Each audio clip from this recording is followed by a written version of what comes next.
Ya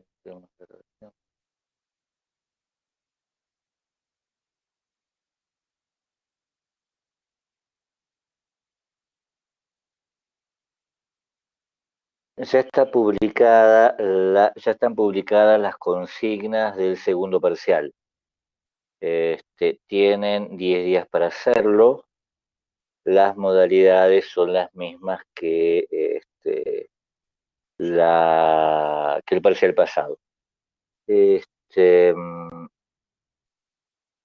Vamos a continuar entonces con lo que estábamos viendo la clase pasada. La clase pasada yo les hablaba de la expansión financiera del régimen de acumulación holandés y por lo tanto de la génesis de el régimen de acumulación británico.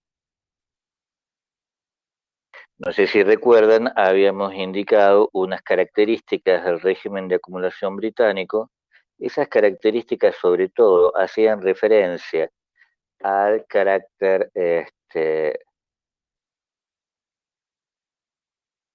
dual del régimen, ¿no es cierto?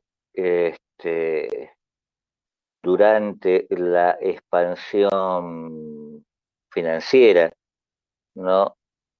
Tenemos el inicio de un mecanismo bastante novedoso que es el libre cambio, ¿no?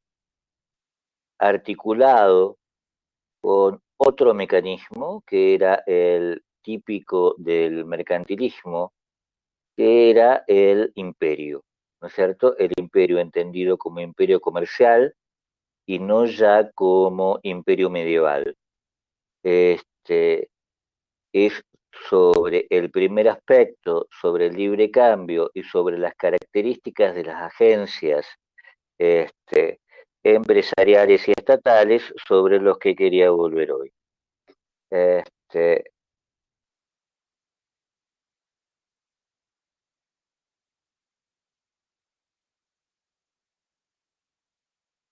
el, en cierto sentido, el problema sobre el que gira el régimen de acumulación británico, porque está asociado de varias formas con nuestro sentido común histórico respecto de el predominio británico durante el siglo XIX, es esta pregunta: ¿qué es la revolución industrial?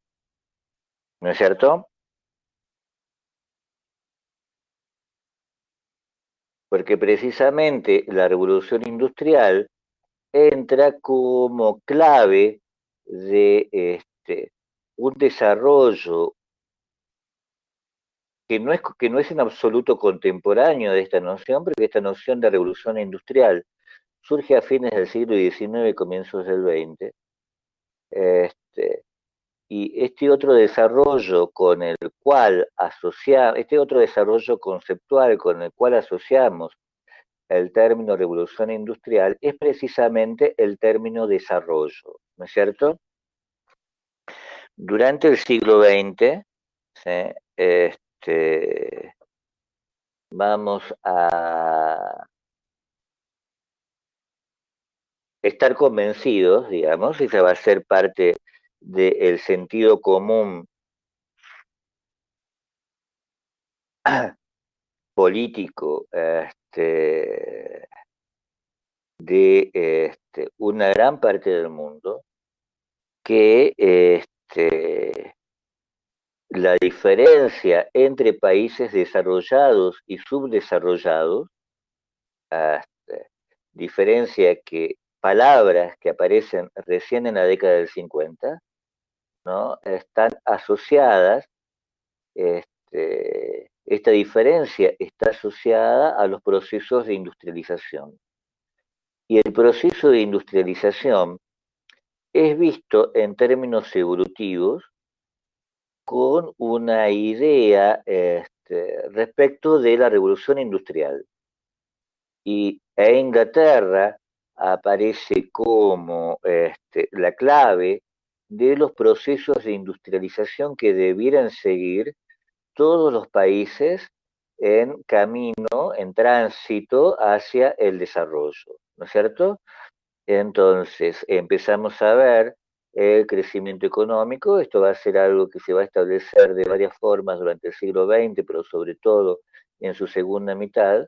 Empezamos a ver el problema de las diferentes posiciones que tienen los países en un panorama geopolítico jerárquico, en términos de países que están industrializados y países que no están industrializados.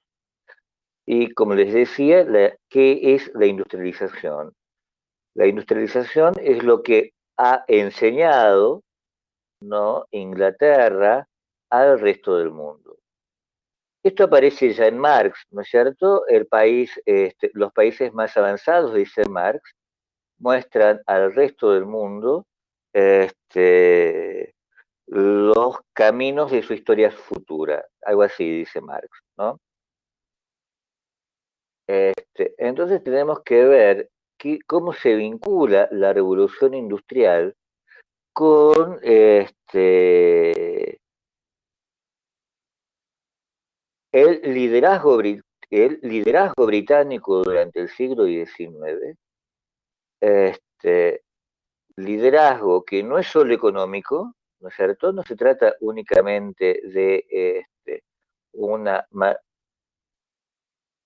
liderazgo que articula, en realidad lo debería decir así, que articula este, el liderazgo económico, ¿sí?, la mayor riqueza que genera Inglaterra durante el siglo XIX comparada con otros países, este, con el predominio interestatal, el predominio de la hegemonía de Inglaterra en el sistema interestatal este, durante el mismo periodo, ¿no es cierto? ¿Qué es lo que hemos visto la clase pasada? Que el liderazgo británico en el siglo XIX, ¿sí?, se genera en realidad en el siglo anterior, ¿sí?, dentro de la etapa mercantilista, ¿sí? Al final del siglo XVIII, Inglaterra es ya una agencia líder en los procesos de intermediación comercial porque ha desplazado a sus dos competidores principales. Ha desplazado a Holanda y ha desplazado a Francia.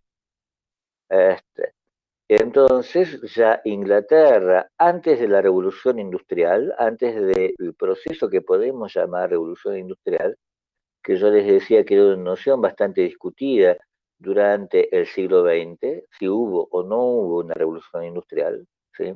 Pero ese no es el punto sobre el que quiero trabajar hoy.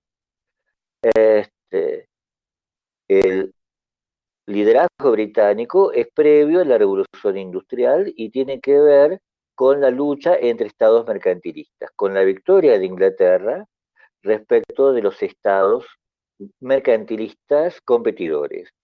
¿Y qué es esa victoria? ¿Sí? ¿Qué gana Inglaterra en este desplazamiento en la competencia entre estados mercantilistas? Gana nada más y nada menos que ser el centro de la intermediación comercial mundial. ¿Me entienden esto?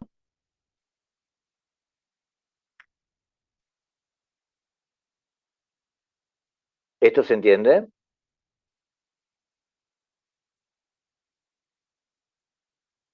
Parece que sí. Yo sé que son las 8 de la mañana, pero esta, chicos, es la clase más difícil de todo el año. ¿Sí? Este, lo que ya es, lo que es bastante decir, pero no van a tener ninguna clase tan difícil como esta en lo que sigue, ¿sí? Que nos quedan algunas clases más todavía. Así que presten atención, no se me duerman, aunque sean las 8 de la mañana, un poco más. Este, entonces, la noción que les tiene que quedar claro respecto de la clase pasada es que Inglaterra logra el predominio, ¿no?, este, a fines del siglo XVIII, este, logra convertirse en el centro, convertir a sus puertos en el centro de los intercambios mundiales. Intercambios mundiales en donde Inglaterra es en principio, como lo había sido Holanda, un agente de intermediación, es decir, compra y vende. Pero a diferencia de Holanda, uno de los aspectos particulares del siglo XVIII es que no solo compra y vende, sino que también produce y vende. ¿Sí? Y la revolución industrial va a estar vinculada con este proceso. ¿Qué es la revolución industrial? ¿Sí? Este, es una modificación, yo les decía en la clase pasada, una modificación histórica muy importante, si quieren, una suerte de quiebre, de discontinuidad en la historia de la humanidad, porque la revolución industrial significa que por primera vez en la historia de la humanidad, ¿no? Los productores de alimentos y materias primas son para una sociedad, para un colectivo, ¿sí? menos importantes, menos numerosos, ¿sí? Este, pro, que ¿sí? los productores este, de bienes manufacturados o industriales. Es decir, el volumen de alimentos producido y la cantidad de agentes productores de ese volumen de alimentos, ¿sí? es menor que el volumen de bienes manufacturados o industriales y la cantidad de productores de esos bienes. ¿No es cierto? Se ha alterado, o sea, los productores de alimentos son menos, ¿sí? que los productores de bienes industriales. El volumen de alimento es menor, ¿sí? que las manufacturas y productos industriales producidos. Esta diferencia es realmente significativa, ¿sí? Porque supone una cosa muy importante. Supone que luego de la revolución industrial, las zonas industrializadas, los colectivos industrializados, dependen para la provisión de materias primas y para la provisión de alimentos de zonas no industrializadas. ¿Sí? ¿Esto se entiende?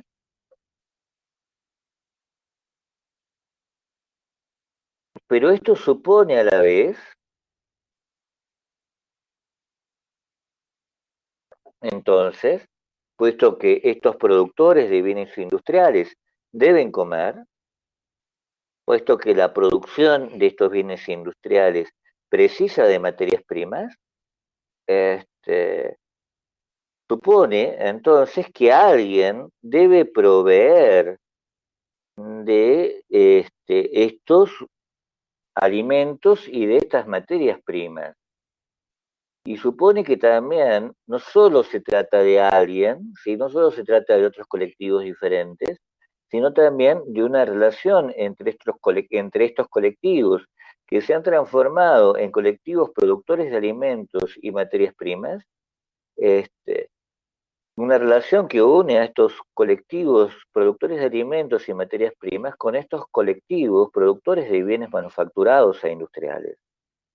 ¿No es cierto? Y este mecanismo que une estos dos colectivos diferentes es el comercio, ¿no? La industrialización, la revolución industrial es imposible de pensar sin un desarrollo del comercio mundial. Ahora, y esto ocurre, ¿sí? Y esto es central también, esto ocurre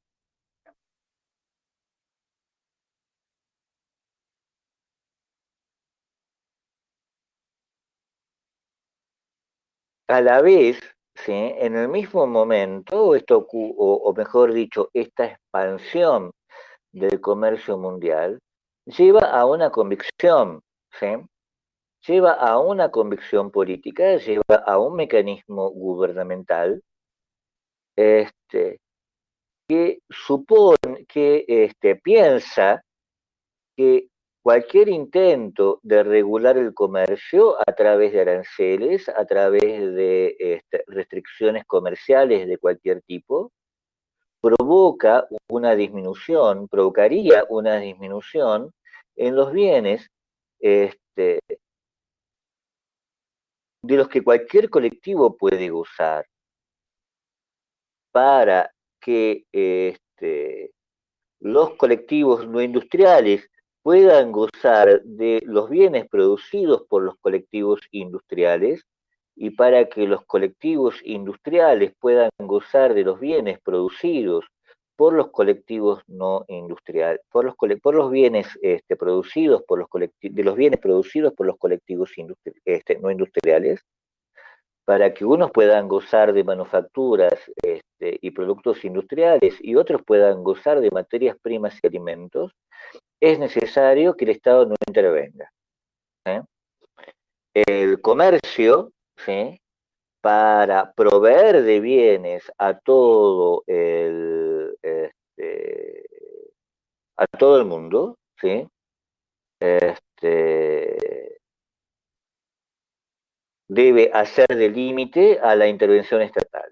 ¿Sí? Cambio en el Estado, entonces, cambio en la forma de pensar el Estado, porque hasta ahora, ¿sí? El Estado mercantilista era este Estado que intentaba regular la totalidad de los procesos, porque la totalidad de los procesos sociales, económicos, vitales, ¿no es cierto?, afectaba el poder de la fuerza de los estados sin competencia. Este, en el siglo XIX surge otra forma de pensar el Estado, ¿sí? Otra forma de pensar el gobierno. Este, la, que es en cierto sentido, en cierto sentido, ¿sí? Inversa y en cierto sentido, ¿sí? Como vamos a ver después, también complementaria. El Estado no puede intervenir en el comercio, ¿sí? El Estado debe dejar de regular el comercio, ¿sí? Esta idea de que el Estado tiene un límite en los procesos económicos es el liberalismo. ¿Sí? ¿Esto se entiende? Rosa está escribiendo.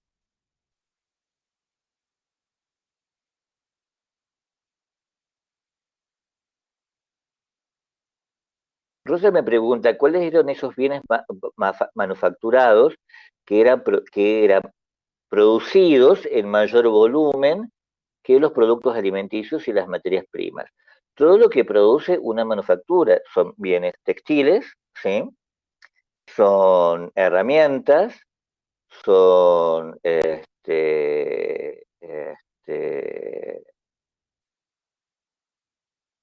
alimentos procesados, son también resultados de los procesos más complejos de las industrias siderúrgicas, ¿sí? Es decir, bienes de capital, como piensen en que un alto horno no solo produce lingotes de hierro, sino también a través de un proceso muy largo puede producir las diversas partes de los altos hornos, ¿no es cierto? Este, y en el mismo proceso también se desarrolla la máquina de vapor, y la máquina de vapor es producida también y es también vendida, ¿sí? Y también, junto con la máquina de vapor, el barco a vapor y el tren a vapor y los rieles que precisa el tren a vapor, ¿no es cierto? Todos, y también, ¿no es cierto?, el papel, ¿sí? Muy importante en el caso de Noruega, y también, ¿no es cierto?, este, las, las armas, cañones, fusiles, que permite producir esta revolución industrial. La revolución industrial permite producir toda una línea, ¿sí? Mejor dicho, un conjunto muy numeroso de bienes nuevos, ¿sí? Este, que son entonces ofertados en este comercio mundial, pero que para ser ofertados en para ser producidos, precisan de que la mayor parte de la población de Inglaterra, de Noruega, una parte muy importante de la población francesa, más tarde de la población alemana, de la población belga, de la población sueca, se dedique solo a producirlos y entonces precisa, ¿no es cierto?, de materias primas y de alimentos que deben provenir de otras zonas, ¿no es cierto? Y entonces les decía, si esto, ¿sí?, asegura, ¿no es cierto?, que los, este, que todo el mundo goce de mayor cantidad de bienes, ¿sí?, que India pueda gozar del ferrocarril, este, que Argentina pueda gozar de navíos a vapor, precisa, ¿sí?, de que no se intervenga en el comercio. Y entonces llegamos a la etapa del liberalismo. Y con la etapa del liberalismo, una nueva forma de pensar las relaciones entre estados. No unas relaciones entre estados que dependa, ¿sí?, de la fuerza, aunque esto no va a desaparecer por completo, ¿sí? Los estados siguen siendo competidores en términos de fuerzas y de fuerzas militares y por lo tanto de población, pero también pasan a competir en otro terreno, ¿sí? Pasan a competir uno con otro en una arena que es por completo diferente, que es la que vamos a trabajar hoy, ¿sí?, que es la arena del comercio mundial, ¿sí? ¿Qué significa competir aquí? Que ustedes ven, ¿sí?, esta relación entre países industrializados y países proveedores de materias primas y de alimentos, no es una relación en la que uno compita con el otro, ¿sí?, sino es una relación en la que los países industrializados compiten entre sí, los países proveedores de materias primas y alimentos compiten entre sí, pero a la vez los países industrializados y los países proveedores de materias primas y alimentos están en una relación de cooperación. ¿Me entienden esto?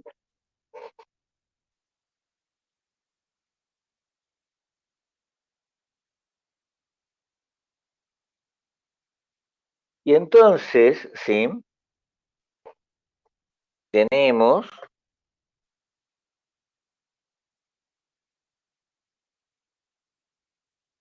que en estos países industrializados, y en particular en Inglaterra, ¿sí?, surgen unas agencias empresariales que producen, es decir, que han internalizado los costes de los procesos productivos. Y esto implica, ¿no es cierto?, los costes como elemento fundamental, ¿sí?, los costes de la fuerza de trabajo, ¿sí? Y por lo tanto, para incorporar estos costes, para incorporar el coste de fuerza de trabajo dentro del entorno empresarial, implica la relación salarial, porque si no, de otra forma, no puedo calcular el coste de fuerza de trabajo, ¿no es cierto? Necesito de un salario para que el coste del trabajo ingrese dentro de los cálculos empresariales, ¿sí? Entonces tenemos este primer punto. Emergencia de agencias, surgimiento de agencias empresariales, ¿sí? O mejor dicho, predominio, porque estas agencias han surgido antes, han surgido durante el siglo XVIII, ¿sí? En los procesos ya de la revolución siderúrgica, ¿sí? Que es previo a la revolución industrial, y han surgido ya dentro de la manufactura, ¿sí? Ya estos dos entornos, ¿sí? Este, son entornos ya salariales, este, pero además, ¿sí? Entonces, emergencia, predominio de estas agencias empresariales, ¿sí? Que internalizan los costes de producción. Y en segundo término, ¿no? Estas agencias empresariales que han internalizado los costes de producción dependen de dos cosas, ¿sí? Dependen de mercados, es decir, están orientadas a la exportación. ¿Me entienden este primer punto? ¿Sí? El predominio de estas agencias supone que estas agencias no están ya dirigidas hacia un mercado interno, están dirigidas hacia el comercio mundial. Pero también estas agencias, ¿sí? Dependen de fuentes de abastecimiento exteriores para el suministro de materias primas esenciales.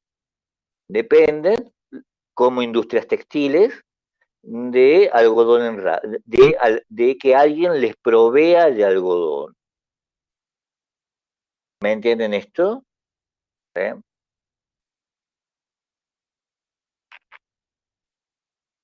Dependen para la reproducción de la fuerza de trabajo, que esa reproducción de la fuerza de trabajo esté al menor costo posible y por lo tanto dependen, ¿sí? De que el resto del mundo provea de bienes alimenticios al precio más barato posible. Entonces, estas industrias, que son ya industrias globales, dependen para su expansión de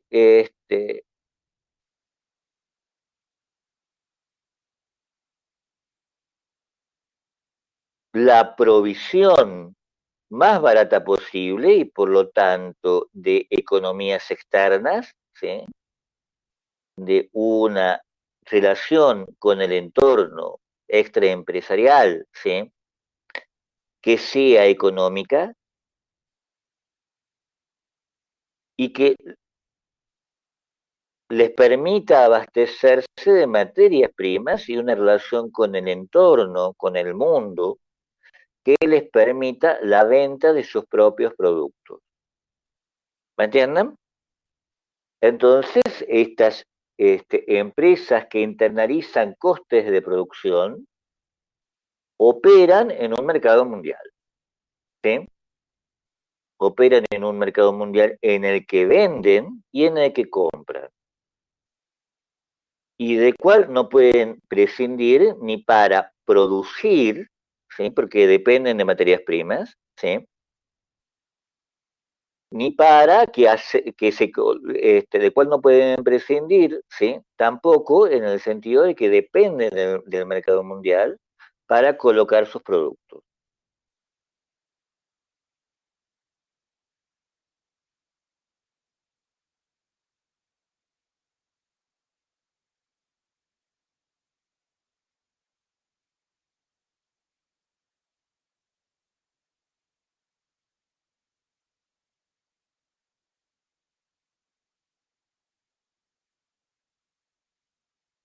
Y este proceso entonces del predominio de estas agencias que internalizan, de estas agencias empresariales globales, depende de que el predominio de estas agencias empresariales globales, que son industrias que internalizan los costes de producción, depende de este punto, de que Inglaterra realice una apertura unilateral una apertura unilateral del comercio, de que Inglaterra realice un libre cambio unilateral, de que el libre cambio sea una política de Inglaterra independientemente de lo que haga el resto del mundo. Sea como sea el resto del mundo, Inglaterra, ¿sí?, para lograr el predominio de estas agencias empresariales, debe transformarse en liberal. Y este liberalismo inglés, este liberalismo unilateral inglés, supone una transformación de las relaciones sociales. Supone que todas las protecciones, ¿sí?, de las que ha gozado la fuerza de trabajo deben ser eliminadas y en su lugar, en lugar de todo el mecanismo de protecciones, debe generalizarse el salario. Que ese salario, ¿sí?, debe ser tal, ¿sí?, que la fuerza de trabajo sea lo más barata posible, pero eso depende de del costo de la alimentación, del costo de la reproducción de la fuerza de trabajo. Y parte de ese costo de reproducción de la fuerza de trabajo tiene que ver con la alimentación de la fuerza de trabajo. Y entonces, ¿sí?, Inglaterra, para abaratar la fuerza de trabajo, debe realizar una apertura del comercio de granos, ¿sí?, del comercio de alimentos. Apertura que va a significar, ¿sí?, este, un costo altísimo para los productores de granos, para los productores de alimentos ingleses, ¿sí? Este, muchos de ellos van a ser eliminados y van a tener que transformarse en vendedores de fuerza de trabajo, ¿sí? Pero además, ¿sí?,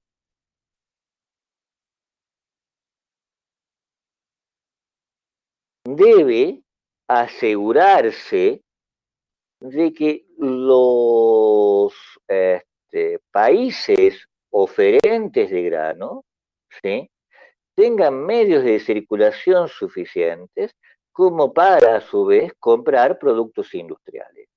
Es decir, ¿sí?, debe redistribuir también, ¿sí?, la moneda, los medios de crédito, los medios de pago, para posibilitar que estos países vendedores de alimentos y materias primas sean también países compradores de productos industriales. ¿Esto se entiende?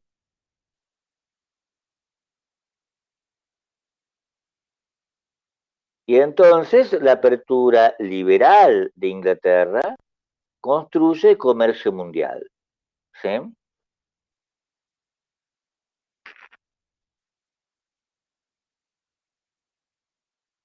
En términos de este esquemita muy sencillo, ¿no es cierto? Que es en principio muy sencillo. Producción de alimentos y materias primas, ¿sí?, versus ser vinculada con producción de bienes industriales, ¿sí? No hay no parece haber ningún misterio, ¿sí?, este, en este mecanismo, ¿no es cierto? Ahora, hay en cierto sentido un problema en este mecanismo, ¿sí?, que la demanda y la oferta pueden variar muy rápidamente. Para aprovecharla entonces, estas empresas deben adaptarse tanto a la variación de oferta y demanda, ¿sí?, como tener en cuenta también cómo otras empresas van a adaptarse a estas variaciones en oferta y demanda. Y en este marco surgen las otras características de las agencias empresariales británicas. Son agencias, ¿sí?, flexibles, y especializadas. Son agencias especializadas porque solo en términos de agencias especializadas pueden ofrecer de manera eficiente productos industriales. Y son agencias flexibles porque deben estar, este, deben precaverse, ¿sí?, de los cambios en oferta y demanda, ¿sí? Y esto significa, ¿sí?, para ser flexibles y para especializarse, los procesos productivos, ¿sí?, supongamos el proceso que va, todo el proceso industrial que hace de una materia prima como el algodón una prenda de vestir, se fisionan, ¿sí?, se dividen en partes componentes y cada parte componente es tomada a su cargo por una empresa. Y estas empresas, ¿sí?, son de pequeño tamaño porque de otra forma no pueden ser flexibles. ¿Me entienden? Esto, entonces, ¿sí?, empresas flexibles de pequeño tamaño, especializadas en la provisión, ¿sí?, de bienes finales o de bienes intermedios, empresas que compiten una con otra, es lo que vamos a llamar, lo que se ha llamado históricamente, capitalismo competitivo. ¿Sí? Rosa quiere preguntar algo.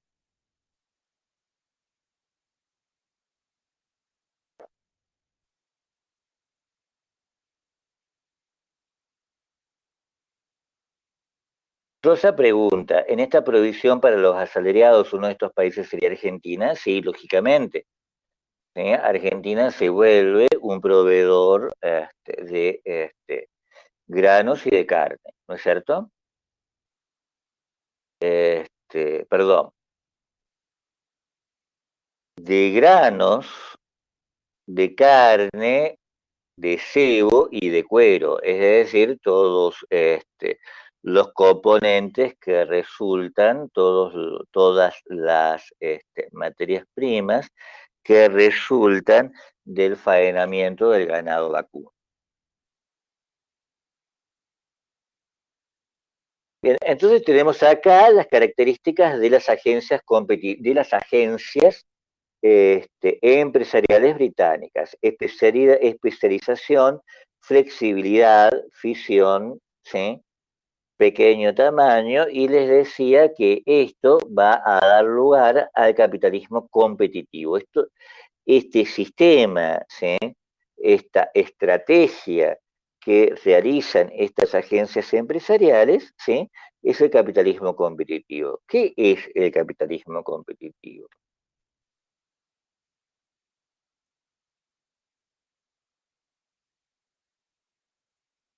Para entenderlo, ¿sí?, para entender de qué se trata esta idea de capitalismo competitivo, tenemos que pensar que para que el gobierno diga, no voy a intervenir en la economía, para que el gobierno sea frugal, ¿sí?, en cuanto a la intervención en la economía, ¿sí?, puede intervenir en todos los otros procesos, puede ser un gobierno extremadamente este, mm, pormenorizado en otras áreas en otras áreas de gobierno, pero no en la economía, ¿sí?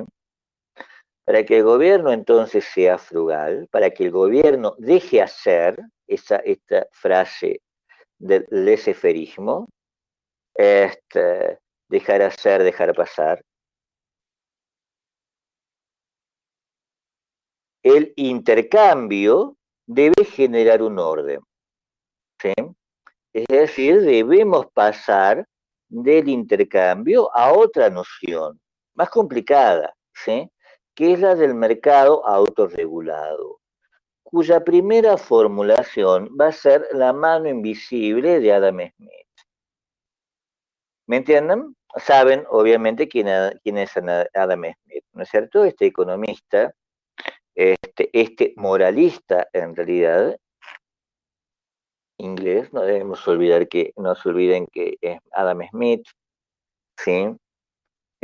Filósofo en realidad escocés, este, es el escritor también de la teoría de los sentimientos morales. La teoría de los sentimientos morales la escribe antes y luego escribe este trabajo muy interesante, muy extenso, que es la investigación sobre el origen y causa de la riqueza de las naciones, este, que para muchos o durante mucho tiempo ha sido considerado como el inicio de la economía, de la teoría económica, de la economía política.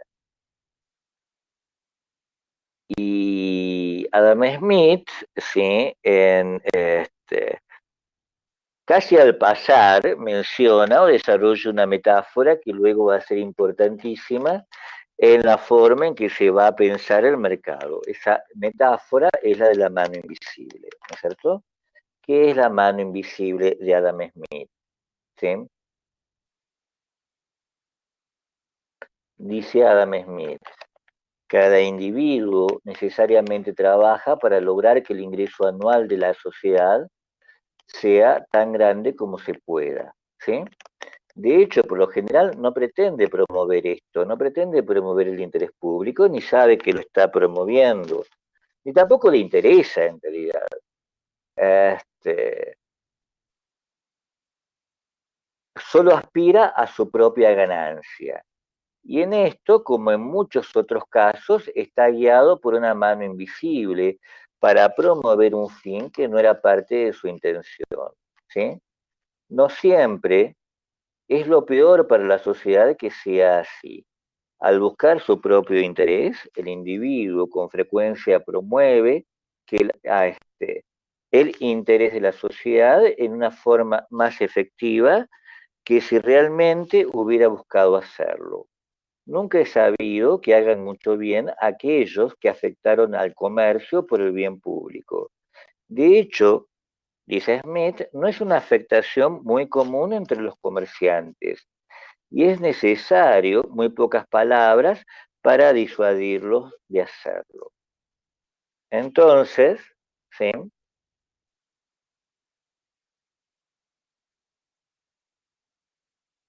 La mano invisible es un proceso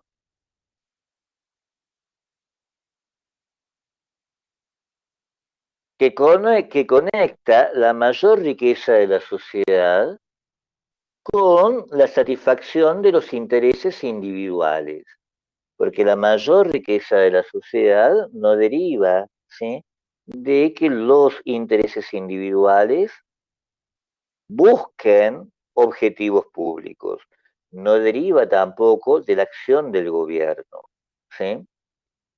Deriva de algo que es de un proceso que es invisible y que actúa como una mano, ¿sí?,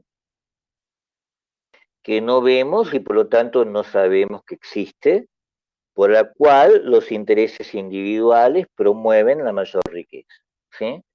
De allí esta pregunta entonces, ¿cómo es posible que la búsqueda de intereses egoístas dé lugar a una mayor riqueza colectiva? Ese es el problema abierto por Smith. ¿Sí? Ese es el problema de la metáfora de la mano invisible.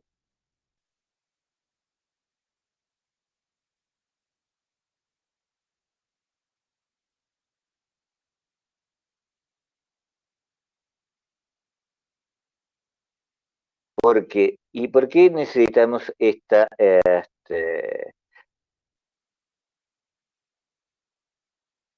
mano invisible? ¿Sí? Porque esta mano invisible es la que nos puede explicar el comercio mundial. ¿Sí? ¿Qué hay en el intercambio entre muchos participantes? ¿Sí? En ca- ¿qué hay ¿qué hay en el comercio mundial? ¿sí? El comercio mundial no es más que el intercambio multiplicado. ¿Sí? ¿Y qué hay en cada intercambio? Bienes que se producen y bienes que se demandan, ¿no es cierto? Pero ¿qué diferencia hay entre los bienes que se producen y los bienes que se demandan? ¿Sí? ¿Por qué hay bienes que se producen y hay otros bienes que se demandan?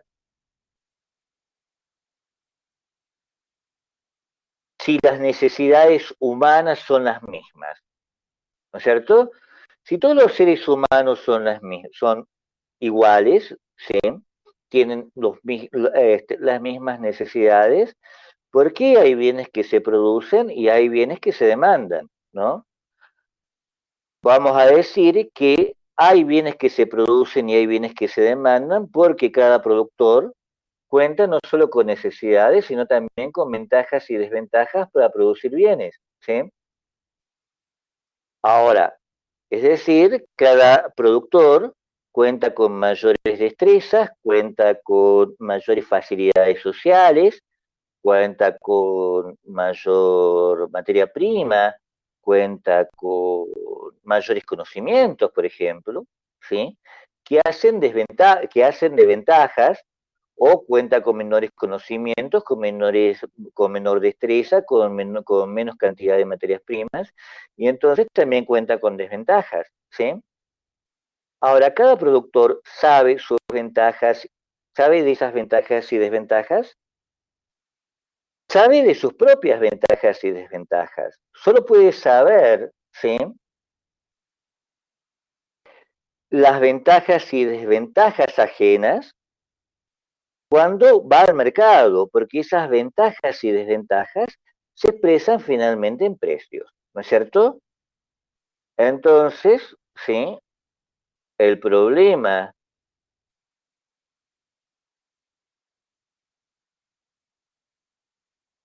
de la riqueza de las naciones, sí, dice Smith, ¿qué es la riqueza? ¿Sí? ¿Qué es la riqueza de las naciones? La mayor o menor disponibilidad de bienes, ¿sí? Los individuos producen, pero se encuentran con estas ventajas y desventajas, ¿no es cierto? Entonces, ¿qué hay en cualquier producción? Cualquier producción significa que se van a asignar recursos, mano de obra, capital, materias primas, a la producción de un determinado bien, ¿sí?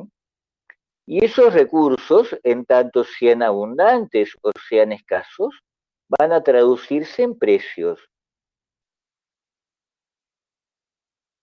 ¿no es cierto? Y esos precios, ¿sí?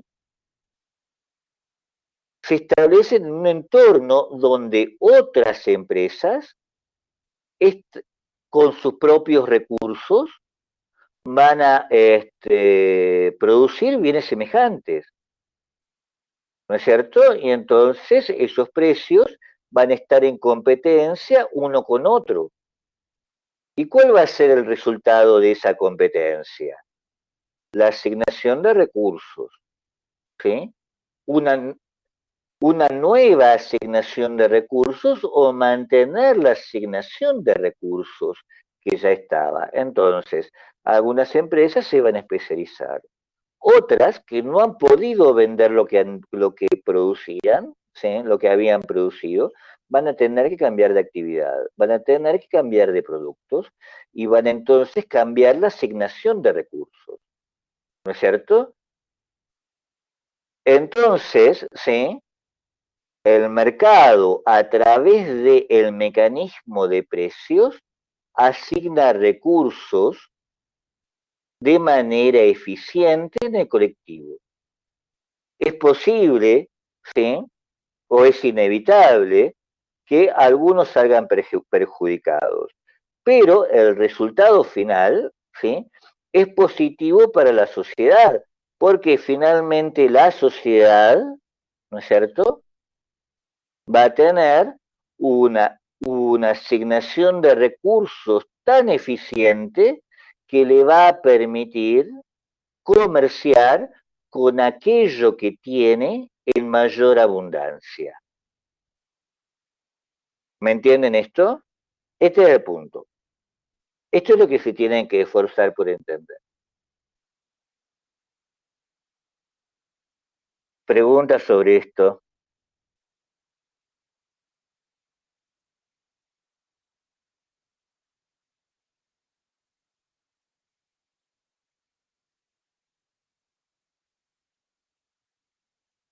Si tuviéramos que pensar en la soja, ¿sí? Que es el ejemplo que propone Rosa, deberíamos pensar en que la asignación, ¿sí? De recursos, un productor de soja, ¿qué precisa?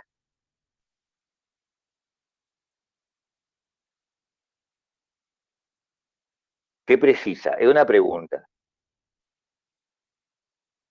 Precisa una enorme superficie, ¿sí? Para el cultivo, ¿no es cierto? Entre otras, precisa, ¿sí? Muchas otras cosas más, ¿no es cierto? Pero supongamos que el problema sea el suelo únicamente, ¿sí?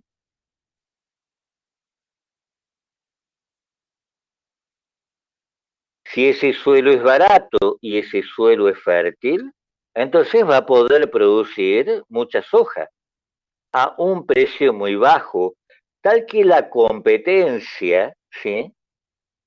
Tal que, ¿sí? Ese precio sea más bajo o sea tan bajo como el precio de la competencia, ¿sí? Si esto es así, entonces este productor o esta sociedad va a poder especializarse en soja. Si esto no es así, ¿sí? Va a tener que cambiar de actividad. ¿Me entienden? ¿Se entiende esto?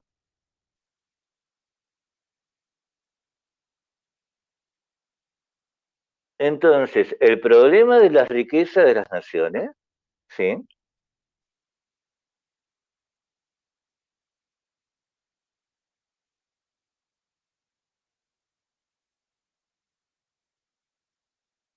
Es una toma de posición respecto, o mejor dicho, no el problema de la riqueza de las naciones, la riqueza de las naciones, el libro, la teoría de Adam Smith, el liberalismo, es una toma de posición respecto de un dilema de gobierno.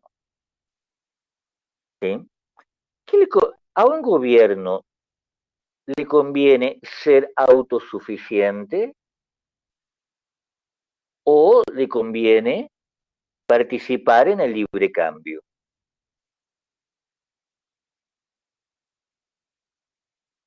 Vamos a tener, ¿sí? Vamos a ver la clase que viene, ¿sí? Las respuestas de la autosuficiencia, porque van a ser importantísimas las respuestas de la autosuficiencia. ¿Sí? Las respuestas de la autosuficiencia tienen que ver con Alemania. ¿Sí? Alemania, que en este mismo momento se está industrializando también, ¿no? Durante el siglo XIX se está industrializando, ¿sí? Va a ser extremadamente desconfiada por razones que espero que nos queden claros después, va a ser extremadamente desconfiada del libre cambio. ¿Sí? Por ahora pensemos esto, ¿sí? A un Estado le conviene, a un Estado le conviene ser autosuficiente, a un gobierno le conviene impulsar la autosuficiencia del Estado o le conviene participar del libre cambio. ¿Sí? Adam Smith, ¿sí? Piensa en estos términos, ¿sí? Hay países, hay sociedades que tienen ventajas, claras ventajas sobre otras. Hay sociedades que tienen un suelo muy fértil, hay sociedades que tienen enorme riqueza mineral, hay sociedades que producen bienes para vender, porque han desarrollado a lo largo de la historia manufacturas y luego esas manufacturas se han transformado en industrias. ¿Me entienden? Entonces, a estas sociedades, ¿sí?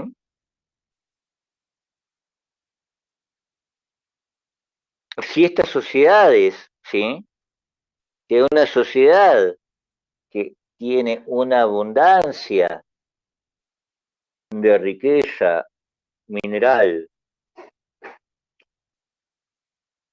decidiera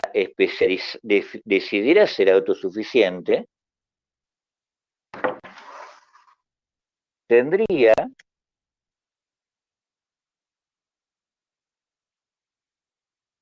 ¿no es cierto?, que producir no solo tendría que extraer no solo su riqueza mineral, sino también producir alimentos, producir bienes industriales, pero no cuenta en lo absoluto con los recursos para hacerlo. Entonces, al intentar hacerlo, vería disminuir su riqueza, ¿sí? Porque puede obtener a través del intercambio los bienes industriales que precisa, los alimentos que precisa, porque extrae, perdón, esa riqueza mineral con muy poco trabajo y con muy poco costo. Entonces los precios de esa riqueza mineral son extremadamente, hoy diríamos, competitivos. Son capaces de desplazar a la competencia o alcanzar el precio más bajo que la competencia puede ofrecer. ¿No es cierto? En este sentido, ¿sí? Todo país que tenga claramente, ¿sí?, una ventaja sobre los otros países, le conviene dedicarse a aprovechar esa ventaja que tiene, ¿sí?, para obtener de los otros países a través del comercio todo lo que precisa, ¿no es cierto? Esto se llama concepción de las ventajas absolutas, ¿sí? Adam Smith considera entonces que los países con ventajas absolutas deben especializarse.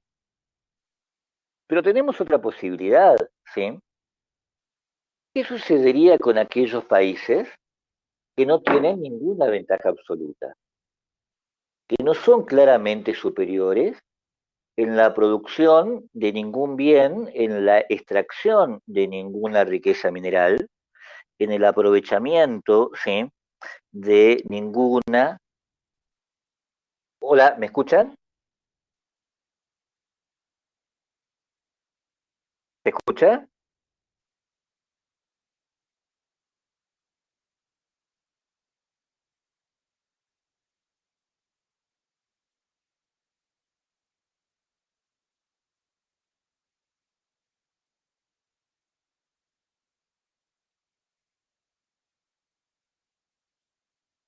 ¿Qué sucedería con aquellos países que no tienen en lo absoluto ninguna ventaja? ¿Sí? Les Aquellos países que fueran por completo ineficientes, ¿les convendría la especialización y el comercio o les convendría la autonomía? ¿Sí? Este enigma es solucionado en términos de David Ricardo, ¿sí?, que es otro economista político muy famoso, en términos de ventajas relativas, ¿sí?, es decir, proporcionales. El ejemplo, yo les puse en la bibliografía un texto que ustedes tienen que utilizar en el parcial, que es el texto de Pérez Salazar. ¿Qué es lo que propone? Y les pongo acá el mismo ejemplo que da Pérez Salazar en los mismos términos que da Pérez Salazar, ¿sí? Tenemos dos países, ¿sí? Venezuela y Colombia. ¿sí? Pérez Salazar es colombiano, ¿sí? Este, así que por eso el ejemplo, ¿no es cierto?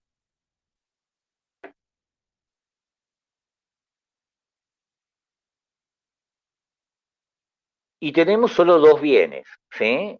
Venezuela y Colombia producen café y petróleo, ¿sí?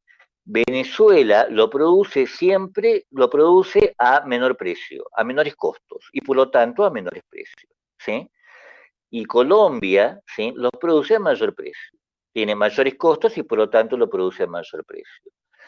Entonces, ¿a Colombia le convendría o no especializar? ¿Le convendría especializarse o le convendría ser autosuficiente?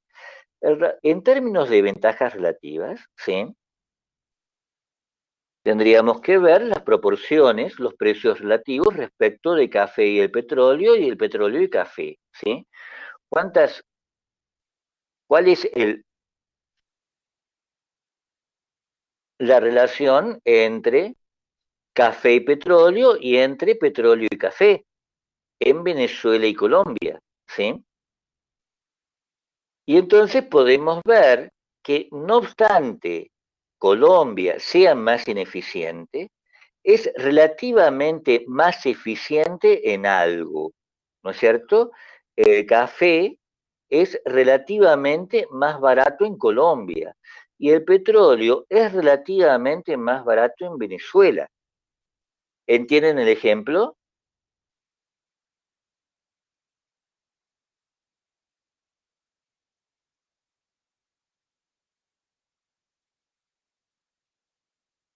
Tienen únicamente precios, ¿sí? En vez de ver precios absolutos, ven precios relativos. Entonces, la relación de café y petróleo para Venezuela, ¿sí? Es de 50 sobre 100, ¿no es cierto? O sea, de 0,5. El precio relativo, ¿sí? Es de 0,5. Y lo mismo con el café, es 100 sobre 50 y por lo tanto 2.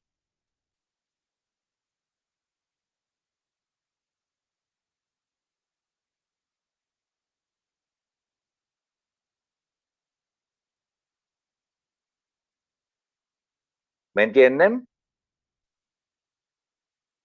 ¿Me entienden esto?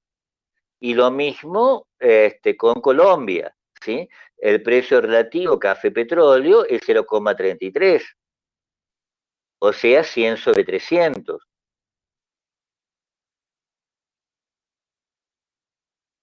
Y el precio relativo petróleo-café es de 300 sobre 100, o sea, 3.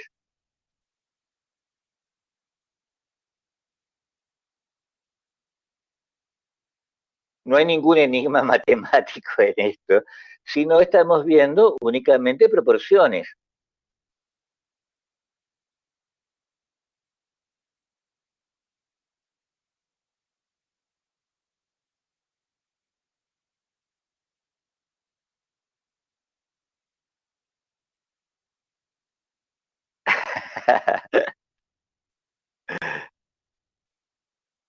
Y a los productores colombianos, ¿sí? Les conviene intercambiar su producto más barato por su producto más caro, porque disponen, ¿sí? De más unidades de su producto más barato con las que pueden intercambiar unidades del producto que les resulta más caro. Y esto es una operación matemática igualmente sencilla,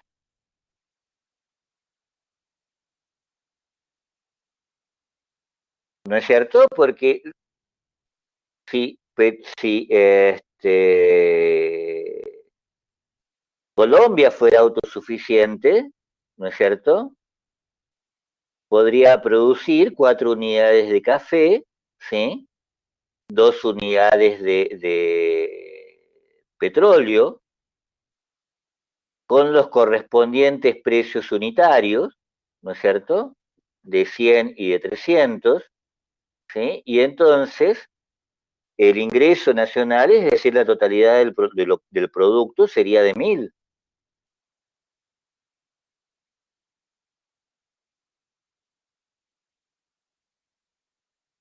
Ahora,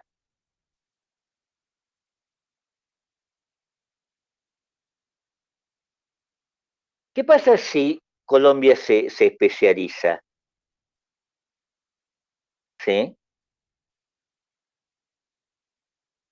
Se dedica, ¿sí?, a producir café, ¿sí? Para el autoconsumo, que era lo que aparecía en las condiciones de autosuficiencia, necesita 4 unidades, ¿sí? Es decir, de 400. Y le queda un excedente de 6 unidades, es decir, un excedente de 600. Y a los precios vigentes en Venezuela, ¿sí?, puede adquirir una unidad más de petróleo, ¿sí? Es decir, no 2 unidades de petróleo, sino 3 unidades de petróleo. Ha visto crecer entonces su ingreso, ¿sí? Ha visto crecer la cantidad de bienes, el valor del consumo, ¿sí? Ya no es de 1000, sino de 1300.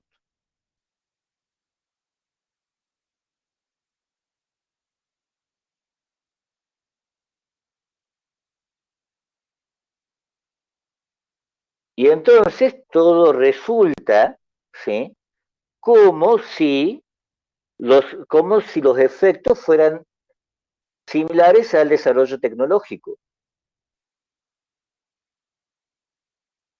Ha visto crecer su producción, ¿sí?, ha visto crecer, perdón, el valor de su producción, ¿sí?, como si hubiera habido una transformación tecnológica. Ha pasado de un consumo de 1000 a un consumo de 1300.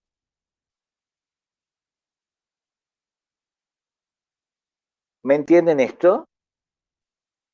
Incluso en condiciones de precios e incluso en condiciones de ineficiencia, ¿sí?, sigue este, siendo más beneficioso para cualquier sociedad la especialización.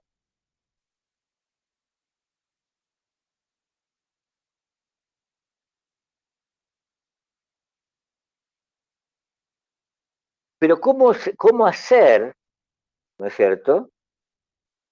¿Cuál es el mecanismo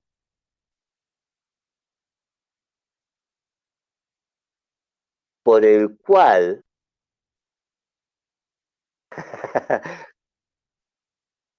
Miriam me pregunta, o sea que se dedicó a full con el café? No, no sé si, no importa, a ver, o sea que si no se dedicó, Miriam me pregunta, o sea que dedicó a full con el café,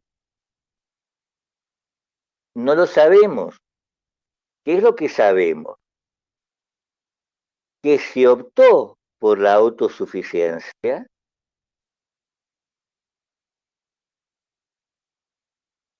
hizo un mal negocio, en los términos de Ricardo, porque teniendo la posibilidad de incrementar el valor de su consumo, no lo hizo. Y, se, y si se dedicó a la especialización, hizo un buen negocio, porque incrementó el valor de su consumo.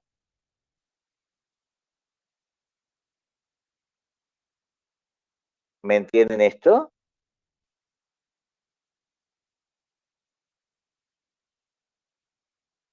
Ahora,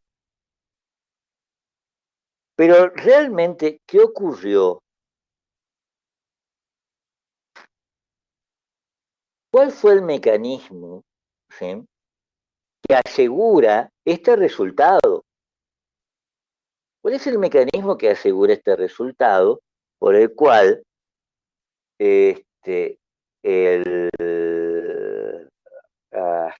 Colombia, ¿sí?, termina especializándose y Venezuela también termina especializándose? Y ese mecanismo depende del mundo comercial, ¿sí? Estos son los términos que usa Pérez Salazar,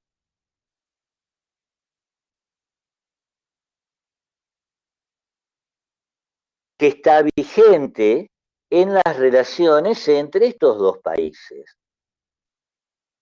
¿Sí? Y vamos a suponer acá tres mecanismos de intercambio, es decir, tres mundos mercantiles, tres universos mercantiles. En un universo, ¿sí?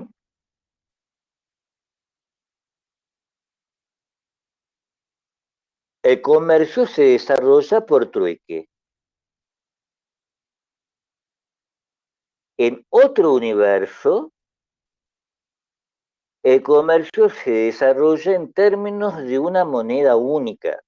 Este mecanismo nos interesa especialmente porque va a ser el mecanismo que va a entrar en vigencia, ¿sí?, bajo el régimen de acumulación británico.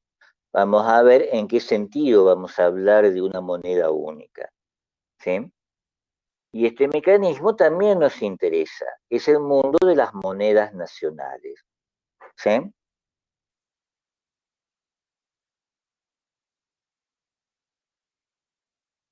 Vamos con el mundo del trueque. Partimos de un punto en donde son autosuficientes. Venezuela y Colombia son autosuficientes, ¿sí? Y empezamos, y entonces instauramos de una vez, de un solo saque, ¿sí? Instalamos el libre comercio, ¿sí? Vamos a suponer esa ficción, ¿sí? Entonces los poseedores de café, ¿sí?, como tenemos únicamente dos bienes, los poseedores de café, ¿sí?, lo único que pueden hacer es intercambiarlos por petróleo. Los poseedores de petróleo lo único que pueden hacer es intercambiarlo por café, ¿no es cierto?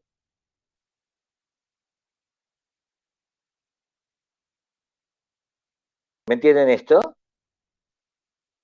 Entonces, si estos sujetos, ¿sí?, se desenvuelven, ¿sí?, en términos de precios relativos, ¿sí?, al poseedor de café, ¿sí?, este, esté donde esté, ¿sí?, va a canjearlo por petróleo en Venezuela.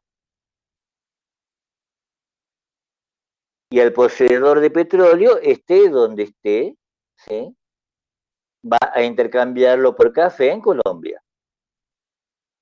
Porque el petróleo es relativamente más barato en Venezuela y el café es relativamente más barato en Colombia. Y entonces, ¿qué vamos a tener?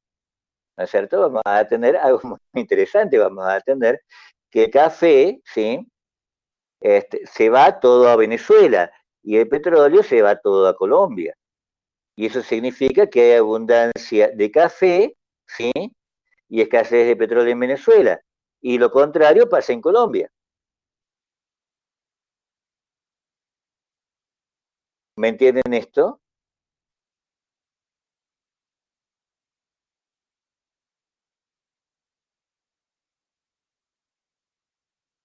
Y entonces estos países se especializan.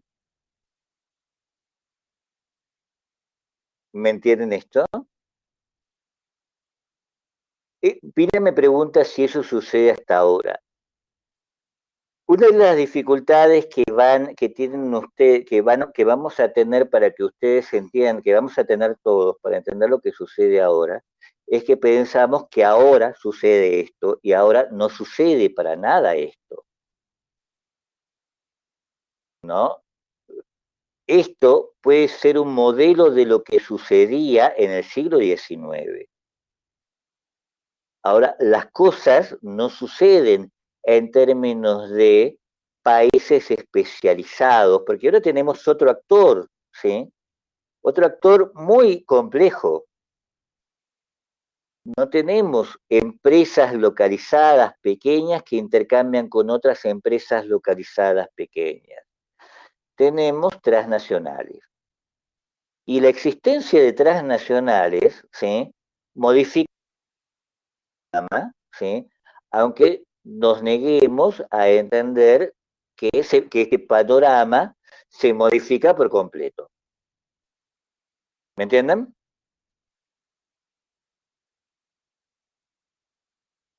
O Ahora, vamos con el mundo de moneda única. El mundo de moneda única, ¿por qué nos interesa?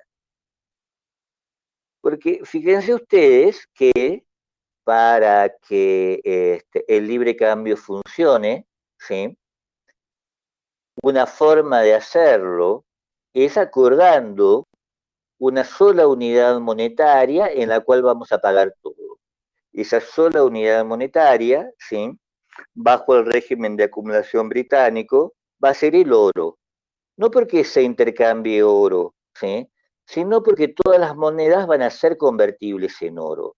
Vamos a hablar, ¿sí? De un patrón oro. Los socios del intercambio, ¿sí? Operan como si se tratara de una moneda única. Esa moneda única, ¿sí? Existe porque todas las monedas nacionales valen oro, mayor o menor cantidad de oro, ¿sí? Entonces, nuevamente, ¿sí?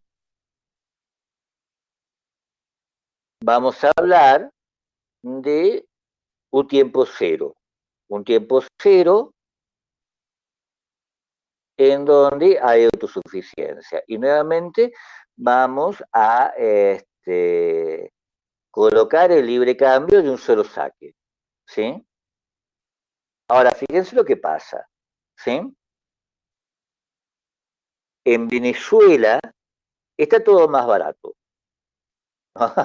Y en Colombia está todo más caro. ¿No es cierto?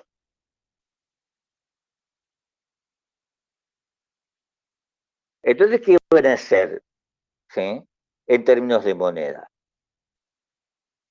¿Sí? En principio, ningún venezolano va a querer productos colombianos.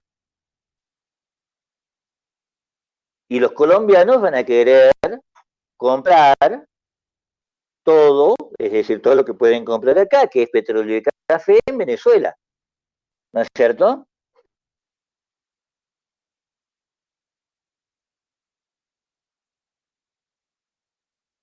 Y entonces, ¿qué pasa? Colombia compra, compra, compra, pero no vende nada, ¿no? Compra, compra, compra y no vende nada. No, no se repite la situación de autosuficiencia, es peor que una situación de autosuficiencia, sí, porque tienen dos. En una situación de autosuficiencia, tienen uno solo. Acá no hay una relación de autosuficiencia. Los colombianos compran todo, compran petróleo y café en Venezuela. ¿Me entienden?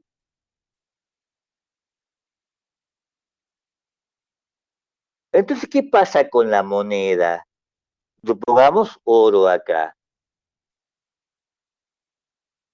Toda la moneda de Colombia, ¿sí?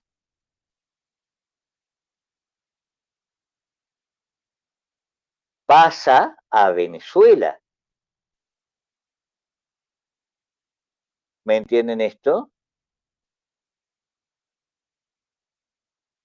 Y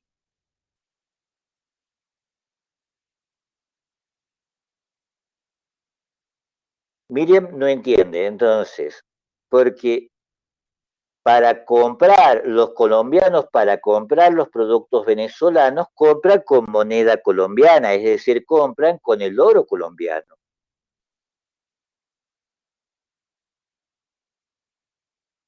Entonces, ¿sí? El oro colombiano pasa a Venezuela. La moneda colombiana, el oro colombiano, sale hacia Venezuela. Financia el déficit comercial, ¿sí? Con Venezuela. ¿Me entendés, Miriam? ¿Se entiende esto?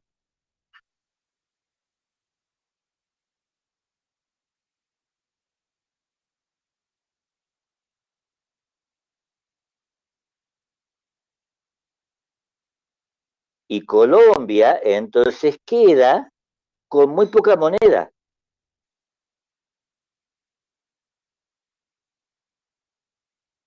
Y como dice Miriam, la moneda sube de valor, pero al subir la moneda de valor bajan los precios.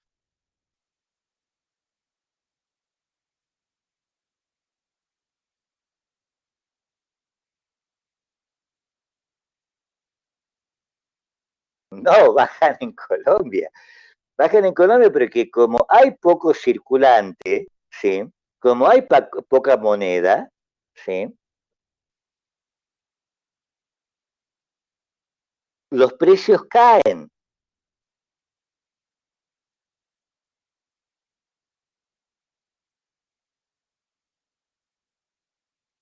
y suben en Venezuela porque hay una sobreabundancia de oro en Venezuela.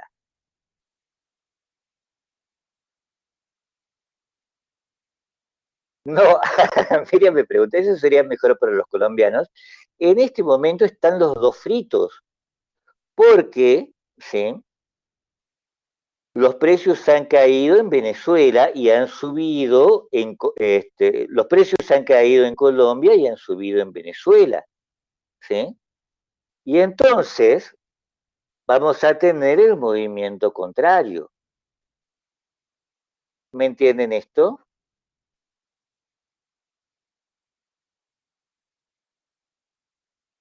Los venezolanos van a aprovechar, los venezolanos y los colombianos van a aprovechar la caída de los precios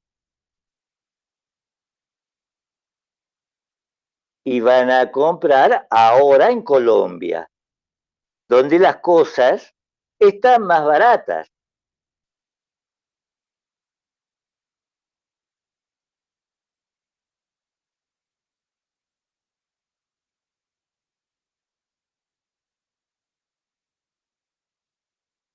Y entonces, ¿sí? El nivel de precios los va a equiparar. El nivel de precios en ambos países se va a equiparar y vamos a poder volver a la situación similar al mundo del trueque. Con un nivel de precios equiparados, ¿sí? Los países van a poder especializarse, pero el resultado va a ser el mismo.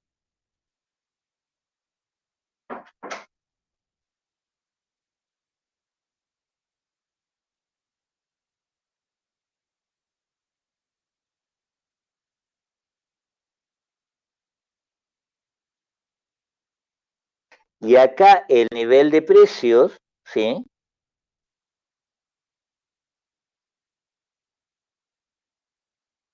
No, esto no es un mecanismo de comercialización. Rosa me pregunta si esto es un mecanismo de comercialización.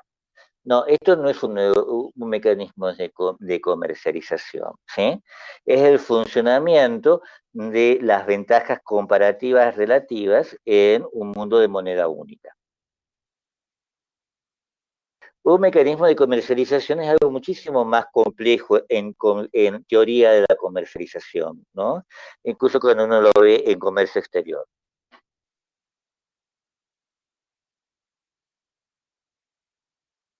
¿Me entienden esto? ¿Qué significa acá que el nivel de precios se equipare? Significa que finalmente la cantidad de oro, ¿sí? La cantidad de moneda en uno y otro país se va a poder equiparar. Y por lo tanto, el nivel, los precios relativos van a ser similares a los que habíamos planteado en el mundo del trueque. ¿Y cómo van a ser similares a los del mundo del trueque? Vamos a tener que a unos les va a convenir este, comprar en Venezuela, a otros les va a convenir comprar en Colombia, de acuerdo a los precios relativos de cada uno, ¿no es cierto? Y entonces, ¿sí? Vamos a tener este flujo, ¿sí? De uno a otro, ¿sí? Y por lo tanto la especialización. O sea que no importa cuál sea el producto, valen lo mismo. No, no valen lo mismo. Los precios relativos, recuerdan, si valieran lo mismo, ¿sí? No habría este problema, ¿no es cierto? Si valieran lo mismo, ¿sí? Daría lo mismo donde comprar cualquier cosa, ¿sí? No habría ningún problema. Acá precisamente el problema es que en términos relativos no valen lo mismo. ¿no? El petróleo es relativamente más barato en Venezuela, el café es relativamente más barato en Colombia.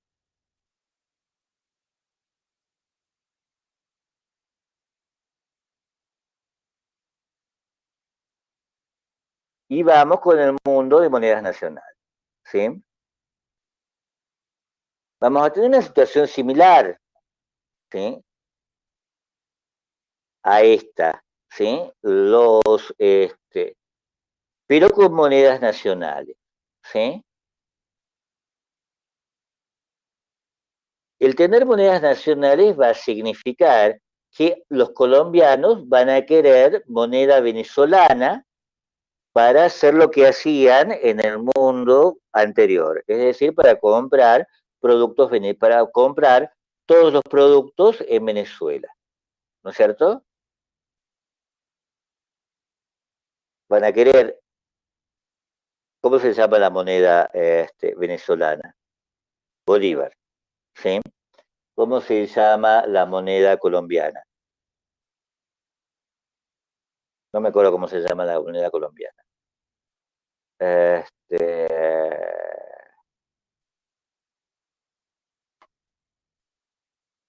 le llamemos pesos, ¿sí? La moneda colombiana se llama peso, la moneda venezolana se llama bolívar, ¿sí? Los colombianos no quieren pesos, quieren bolívares, ¿no es cierto? Porque los bolívares le permiten comprar, ¿sí? Más productos. Pero esto significa, ¿sí? Va a significar en algún momento que Venezuela va a tener que devaluar, es decir, reequiparar, ¿sí? Los bolívares, ¿sí? A devaluar el peso respecto al bolívar. Y entonces vamos a tener el mismo resultado, ¿sí? Esa reequiparación de del peso, ¿sí? Nos va a llevar nuevamente al mundo de la moneda única. Es decir, van a alcanzar una paridad que va a permitir nuevamente operar como en el mundo del trueque. Y nuevamente vamos a tener el mismo resultado. Es decir, tenemos el mismo resultado por mecanismos diferentes. ¿Sí? En un, en un caso tenemos el mismo resultado de manera directa, ¿sí?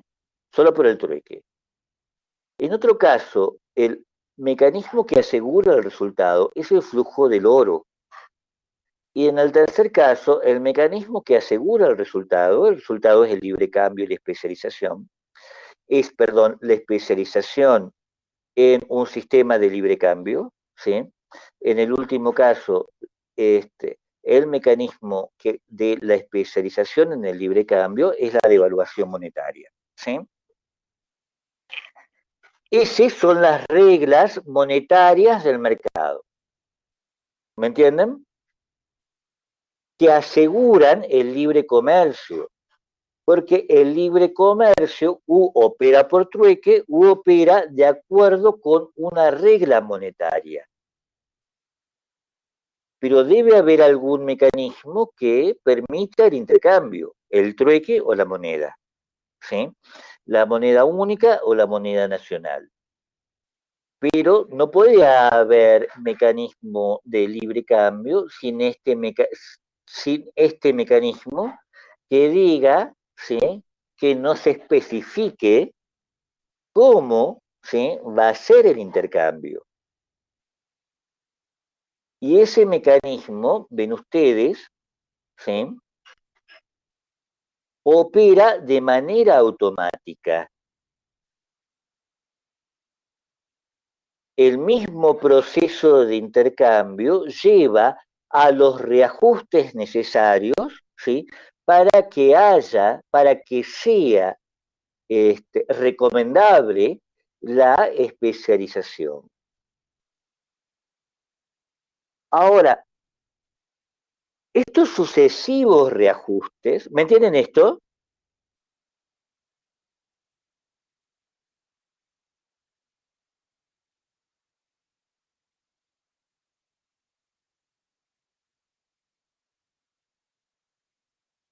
Estos sucesivos reajustes, ¿sí?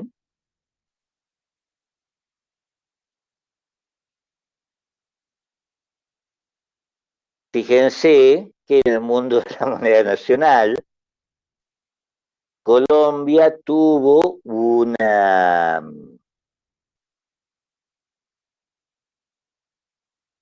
devaluación enorme. En el mundo de la moneda única tuvo una deflación enorme, ¿sí? Solo en el mundo teórico, ¿sí? Y en el mundo del trueque, ¿sí? Hubo un reajuste por completo de actividades productivas, ¿sí? Que va a ocurrir, ¿sí? Luego de la devaluación y luego de la deflación, ¿sí? En los otros mundos. Es decir, esta cooperación, esta especialización, ¿sí? Esta competencia que lleva a la especialización, no es cooperativa únicamente, lleva a unos disturbios nacionales realmente impresionantes, ¿no es cierto? Esa devaluación que tuvo que hacer, que debe haber tenido que hacer Colombia, puede, imagínense todo lo que surge después de una devaluación. La gente estaba muerta de odio, ¿sí? Hubo paros, movilizaciones, etcétera, etcétera, ¿sí? ¿Qué quiero decir con esto? Que este mecanismo conflictivo de la especialización da lugar a disturbios nacionales, ¿sí? Que este mecanismo no es una armonía que ocurra en el aire, sino que llevado a la práctica en gobiernos concretos, da lugar a descontento social. Y por lo tanto, ¿sí? Los gobiernos se protegen. Que frente a el libre cambio que está desarrollando, de este intercambio unilateral, este libre cambio unilateral que desarrolla Inglaterra, los otros estados ven escaladas de descontento social, de conflictos, que los llevan no a abrazar necesariamente el libre cambio. Algunos de estos gobiernos van a buscar la protección, van a buscar proteger su industria nacional, ¿sí?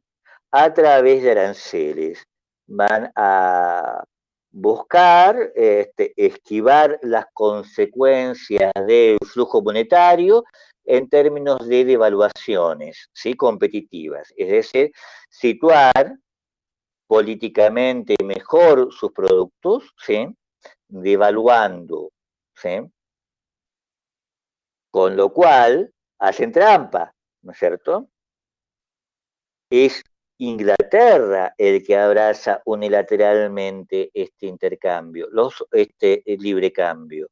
Los otros países, ¿sí? Muchos de los otros países, ¿sí? Van a tratar entonces de protegerse de este libre cambio. Esto es lo que dice un historiador al que ya hemos hecho referencia antes, que es Karl Polanyi, ¿sí? Karl Polanyi dice, el libre cambio no es como lo presenta David Ricardo, ¿sí? El libre cambio va a significar para las sociedades que lo intentan enormes conflictos que antes o después van a llevar a protecciones, ¿sí? Pero entonces, ¿sí? Si la competencia tiene estos efectos conflictivos, ¿por qué Inglaterra la adopta unilateralmente? ¿Sí? ¿Por qué decimos que el libre cambio, ¿sí? Es una creación británica? Porque este libre cambio, que es una creación británica, se produce en el marco de una ventaja comparativa, ¿sí? Absoluta, que no la tiene ningún otro Estado, ¿sí? Que es el control del mercado, ¿sí? ¿Qué es el control del mercado? ¿Qué significa que Inglaterra controle el mercado? ¿Sí? Significa que para que este sistema funcione, ¿sí? Significa primero una sospecha, ¿sí? Una sospecha que va a ser lanzada por los alemanes aproximadamente en 1830-1840, ¿sí? Los alemanes, ¿sí? ¿Qué van a decir? El intercambio es una estrategia de dominio del Imperio Británico, ¿sí? A nosotros, a Alemania, no le conviene el intercambio, el libre cambio, ¿sí? ¿Por qué qué significa esto? ¿Sí? ¿Qué es lo que observan los alemanes? ¿De qué se dan cuenta los alemanes? Los alemanes se dan cuenta de que este intercambio opera gracias a algo muy importante. Y es que Inglaterra, para que este intercambio funcione, ¿sí? Debe dar al resto del mundo los medios para comprar. Debe poner a disposición del resto del mundo los medios para comprar manufacturas, no manufacturas, productos industriales.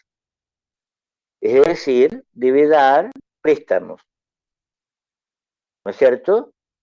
Y que el comercio mundial se amplía o retrae en función de estos préstamos que otorga Inglaterra.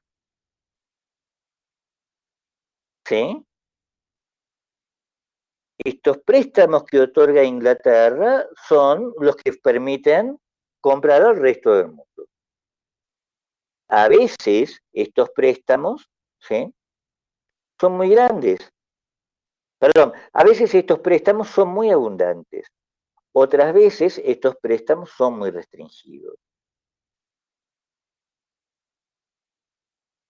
¿Sí?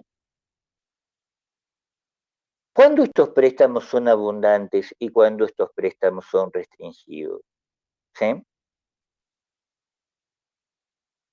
Esto, la restricción o la expansión de los préstamos depende de otra institución, de una institución que es la que tiene acá la función de regulación del comercio mundial. Esa institución, ¿sí? Es el Banco Central. Entonces acá tenemos que abrir un paréntesis para explicar qué es un banco central.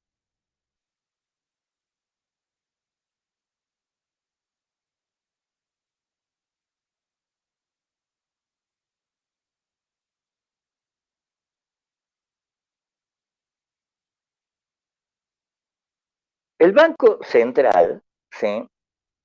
Ya contesto el comentario que hizo Miriam. Miriam hizo el siguiente comentario: si Inglaterra los engancha para siempre, ¿sí? La cuestión, a ver, ¿cuánto tiempo? Le tengo que hacer la versión corta, ¿sí? Así que voy a ir muy rápido. ¿Qué es el Banco Central? ¿Sí? Es una compañía monopólica. Es una compañía monopólica originada en un préstamo al Estado. A cambio de ese préstamo al Estado, ¿sí? El Banco Central obtiene un privilegio. Ese privilegio obtiene un conjunto de privilegios, ¿sí? Uno de esos privilegios, ¿sí? El privilegio más importante es el que aparece en la diapositiva, el último, ¿sí? Obtiene el primer privilegio en realidad es ser el único, es ser monopólico, ¿no es cierto? es asegurarse el monopolio. El segundo privilegio es el monopolio de qué? El monopolio de emisión. El monopolio de emisión de moneda. Puesto que el banco tiene esta deuda estatal como respaldo, puede emitir con esta deuda como garantía. ¿Me entienden? ¿Se entiende esto?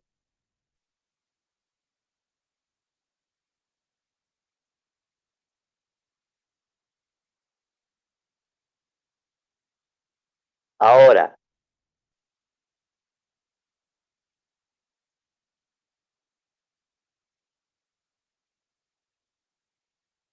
la segunda función que toma el banco, ¿sí?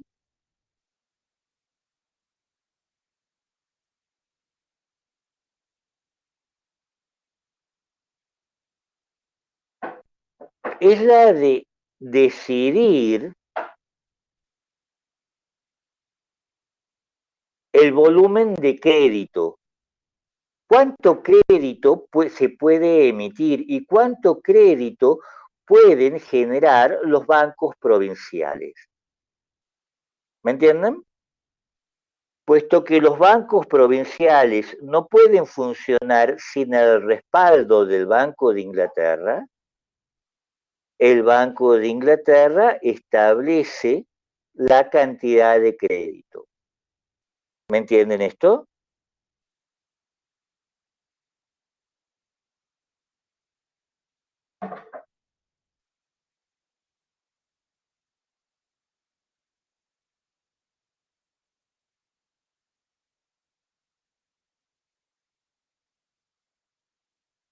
La tercera función, ¿sí?, del Banco de Inglaterra, ¿sí?,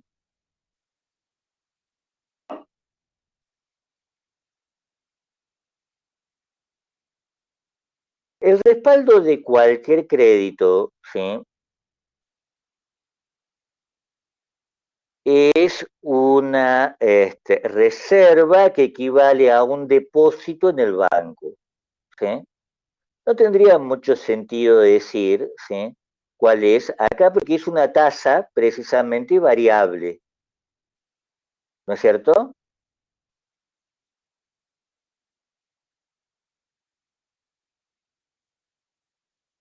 Al regular el mecanismo crediticio, ¿sí?, y puesto que casi que el ahorro no el ahorro se invierte en operaciones en el extranjero, ¿sí?, al regular el crédito, ¿sí?, el banco regula el crédito que recibe el extranjero, ¿sí?, el crédito que puede emitirse hacia operaciones en el extranjero. Y finalmente, ¿sí?,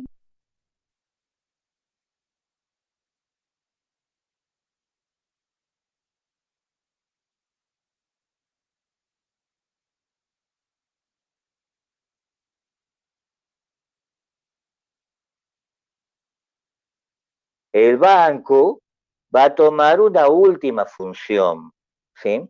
Esa última función es la de respaldar las eventuales quiebras. Esto se llama la de prestamista en última instancia. ¿Me entienden esto?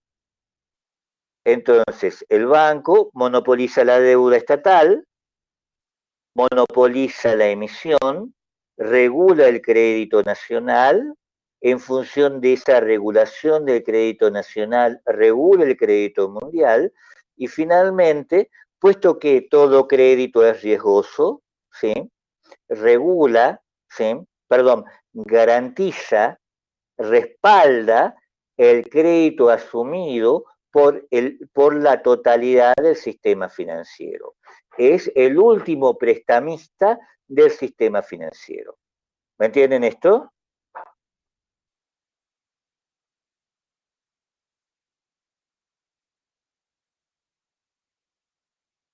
Y todo esto, ¿no es cierto?, en un mundo de patrón oro, en un mundo de moneda única basada en el oro, depende de la cantidad de oro.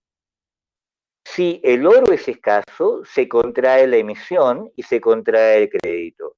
Si el oro, ¿sí?, es abundante, se aumenta la emisión y se aumenta el crédito.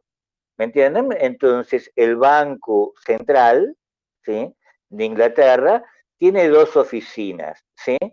Una oficina de emisión y una oficina de reserva.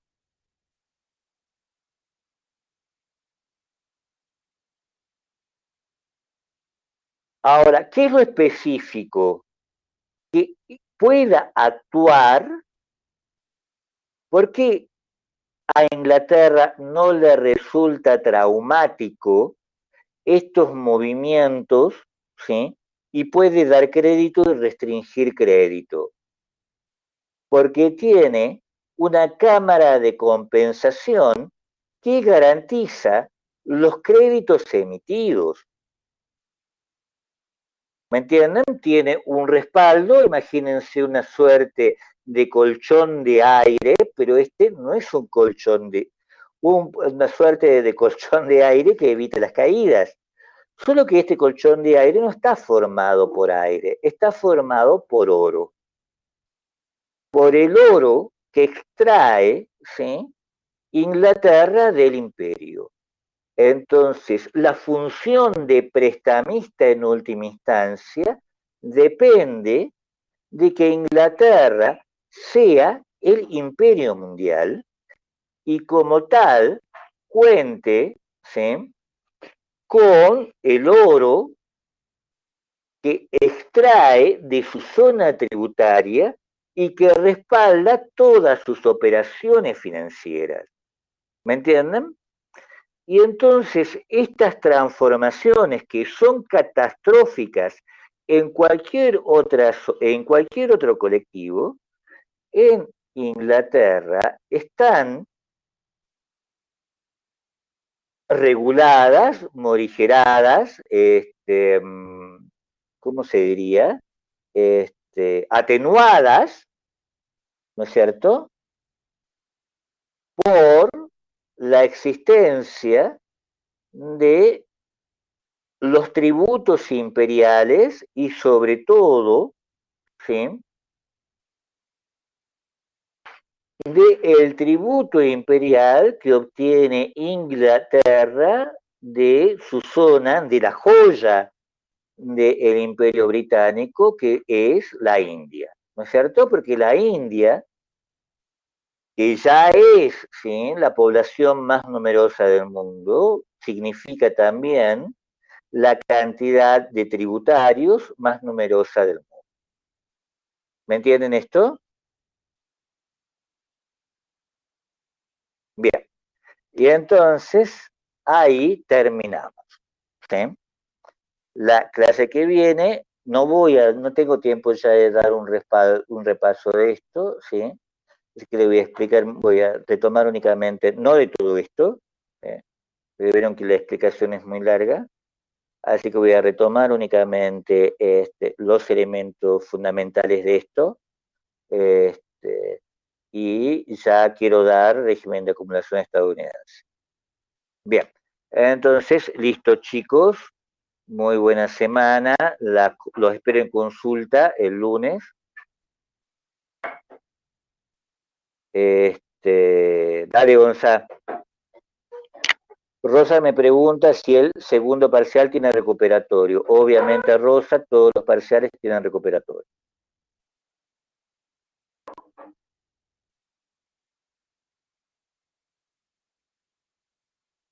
¿No? ¿Qué dije? Camila me pregunta, ¿la consulta no es el jueves? Dije, ¿otro día? La consulta es el jueves, los espero el jueves en la consulta, perdón. No, no es el lunes. Los espero el jueves en consulta desde las 5, ¿sí?, por los problemas que pueden llegar a tener en el parcial, ¿sí? Bien. Entonces, listo chicos, buen fin de semana, buen fin de semana, buena semana para todos y esperemos que llegue rápido el fin de semana. Chao, chao entonces.